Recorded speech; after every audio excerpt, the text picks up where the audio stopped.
The current leader of Trinidad and Tobago, Prime Minister Dr. Keith Christopher Rowley, once said that if the government cannot control crime, then they might be part of the problem. Well, not might, he actually said they are part of the problem. Now, some years later than that statement when he made it, because back then when he made that, he was in opposition. Now in governance for quite a few years now, in their second term, crime seems to be running out of control, in particular violent crime. And yes, there are many different types of crime, and many people complain about the focus often put sometimes on a certain kind of crime, and there are other crimes too, yes. But the problem is people dying is something that is kind of really easy to count, and it affects people really personally when their loved ones die. So murders are kind of big deal, and the murders recently sped past 500 on this small island of 1.4 million people. So yeah, the murders are really bad. I often talk about many people in Trinidad when we're complaining, I understand the irony of sounding like I'm complaining while speaking about complaining, but let it be as it is. I often talk about, we must understand things in context. We must have some perspective. Yes, you want things good, but you have to understand the way things generally are in most places in the world. And compared to many places in the world, Trinidad and Tobago is indeed a paradise. But the one that is impossible to gloss over is that murder aspect. Murders, compared to just about anywhere in the world, unless you're talking about a cartel town or something like that, we're really high on the murders.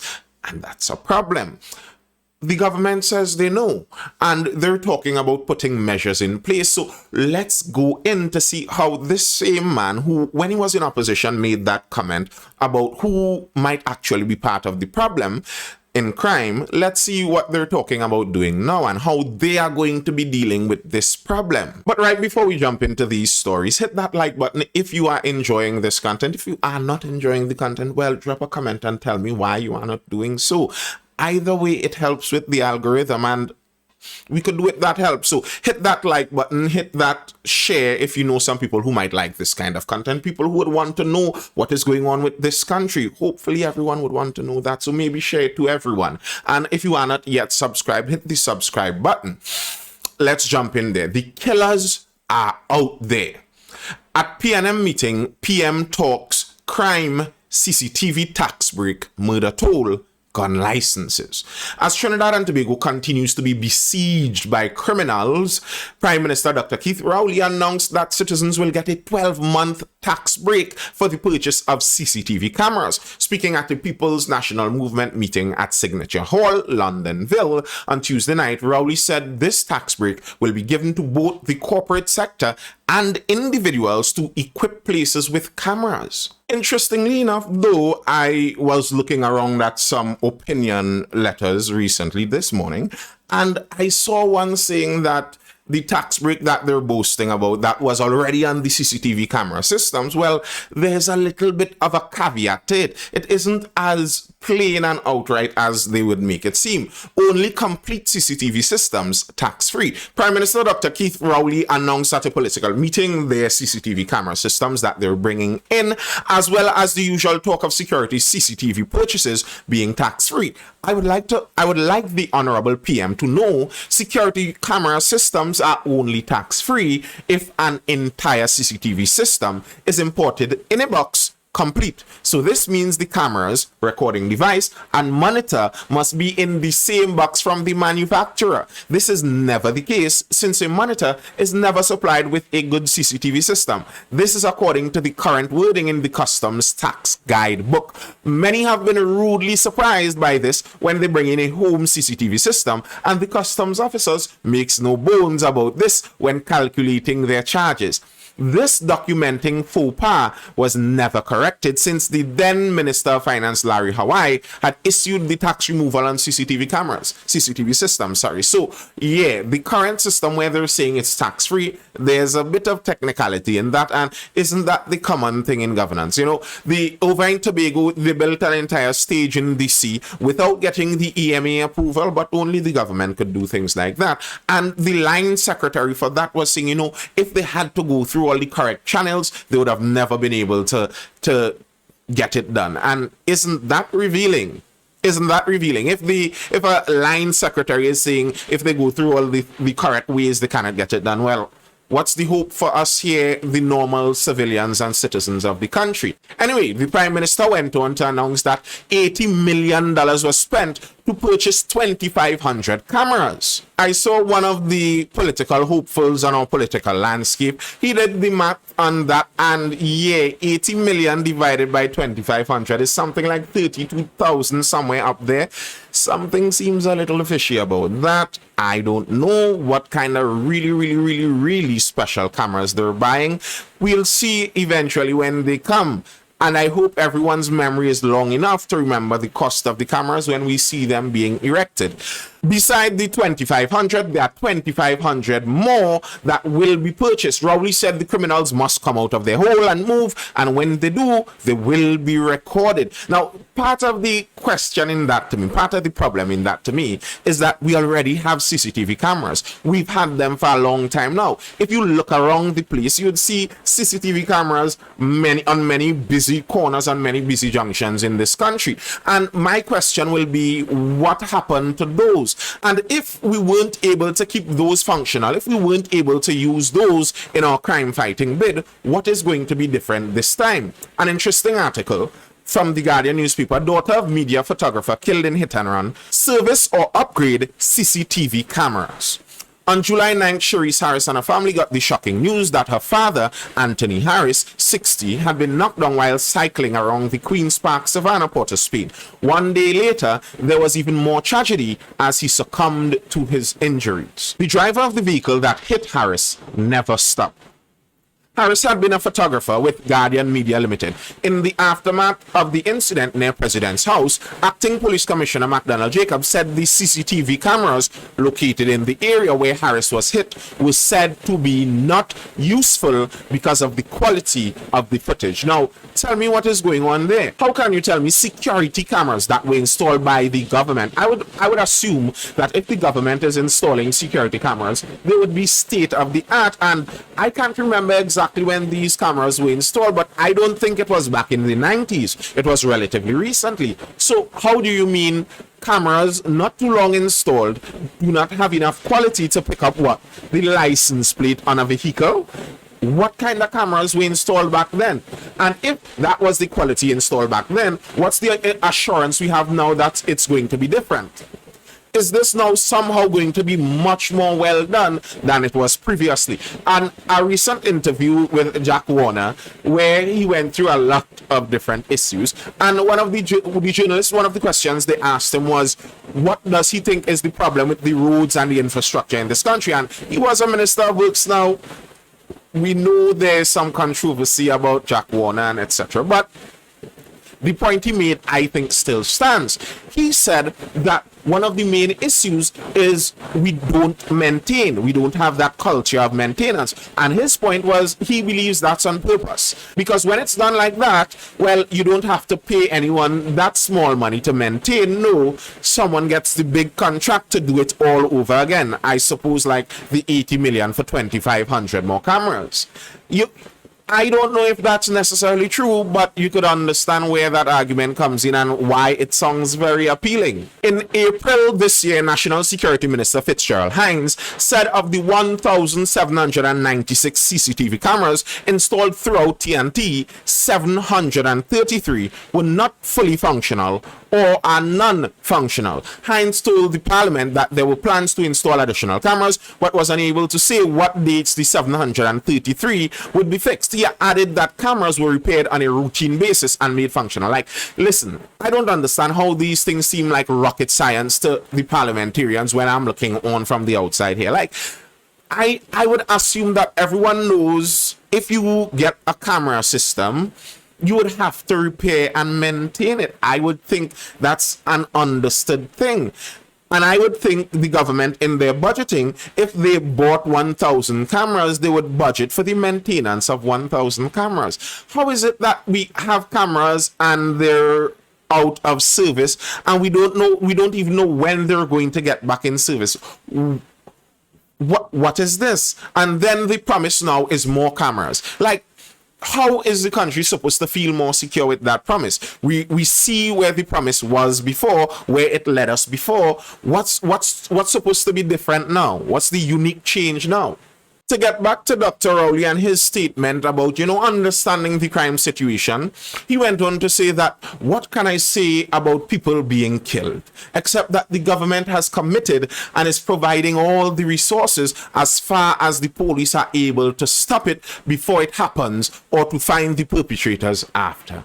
What can he say? Now, I found an article that had him quoted from 2019, the article is, but they quote his statement from 2012. In 2012, then opposition leader Dr. Keith Rowley stated, if the government can't deal with crime, then the government itself is part of the problem. So if he's asking what can he say now, I guess he could go back to his 2012 statement and he could say that the government is part of the problem, or he could say that he was wrong in 2012.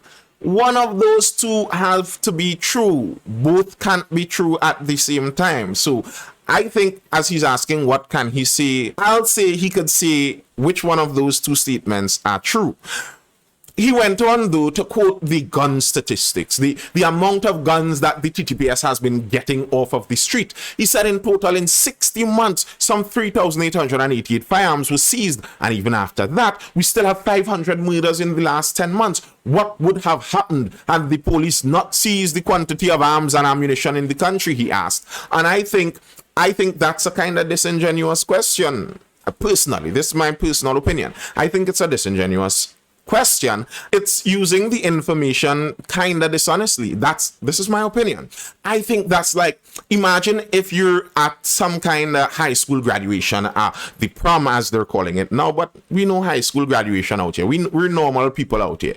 You're at some kind of high school graduation and you keep seeing students drunk. They're drinking alcohol. And you're there taking a cup from them every now and again. You're walking around as the dean, walking on the dance floor and taking a cup from the students and going and throwing it in the bin. But there's a punch bowl with an unending source of alcohol hidden in someone's trunk, and they brought enough to drunken an army. If you keep taking the cups from the students, that does not solve the problem. And if after the night you have seized 50 cups of alcohol from the students, but yet all the students are still drunk, you're stretched to say that you were doing something really important there. Because yeah, you took those cups, but you didn't stop the source. So it's not like they got any less drunk than they would have gotten. It might have made sense you left them with their one cup and go find the person in the car park and take the main source of the alcohol. Seizing the one cups and boasting about that, and then being absolutely flabbergasted that all the students are still drunk, that seems like, you're not perceiving the information too accurately, or you're being a little disingenuous with it. One out of the two is what it seems like to me. The Prime Minister also took issue with the number of firearm licenses that were issued to give people guns. He said the record shows countries with a proliferation of firearms have the most gun crimes in the world, and the best example is the United States. That is a bold-faced lie. The information does not actually show that, and the United States is not a monolith when it comes to gun laws. The United States has different areas with different gun laws. And strangely enough, in the United States, the states with the most gun crimes, the cities with the most gun crimes, are the states and cities with the strictest gun laws. Murder, crime, isn't about the access to guns, it's about criminality.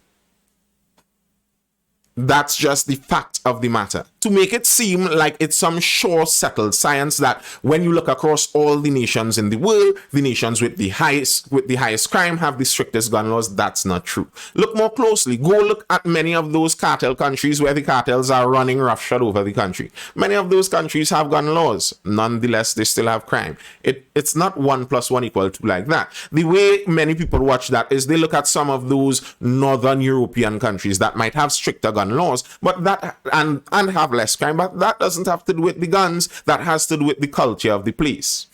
And he boasted that they got 3,888 firearms off of the street in the last 60 months. Well, if it is that the legal guns being allowed is the problem of those weapons, of those firearms that were taken off the street, I would think that, that would be an easy number to announce that, well, so many of these firearms were legal firearms that we found in use by criminals. I would think that's a relatively easy thing to get out there. It's kind of suspicious that they aren't seeing that number. And it makes me wonder how many of those firearms that they got in criminal activity were legal firearms. And then what is the issue? What is the proof they have that these legal firearms are somehow increasing the criminality in the country? Where are they getting that proof from? Legislation and crime, though. Rowley said he planned Monday's meeting at the National Security Council and the police heads because he knew the murder toll reaching 500 would weigh heavily on the people. So they had a meeting, and in that meeting, they brought up several ideas. They're now announcing that they're going to have joint patrols again. The army and the police are now going to be hitting the streets again. There are mixed reviews about that. Some of the business community are saying that it would work, bring on more boots. There have been mixed responses from the business community to the implementation of increased as well as joint police and army patrols in communities as a measure to reduce crime.